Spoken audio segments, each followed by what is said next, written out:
मेरी शादी एक बहुत बड़ी गलती अंबर।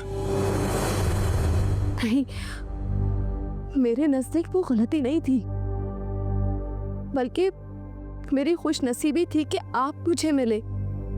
लेकिन मेरे नजदीक ऐसा कुछ भी नहीं है। हसन, मैं ऐसा क्या करूं जो आपको पसंद हो? आप बीवी में क्या देखना चाहते हैं? मैं वो सब करने के लिए तैयार हूं। आपको मॉडर्न लड़कियां पसंद है, मैं बन जाऊंगी। आप मुझे जो पहनने के लिए कहेंगे मैं पहन लूंगी। आप जैसा खाने के लिए कहेंगे मैं खा लूंगी।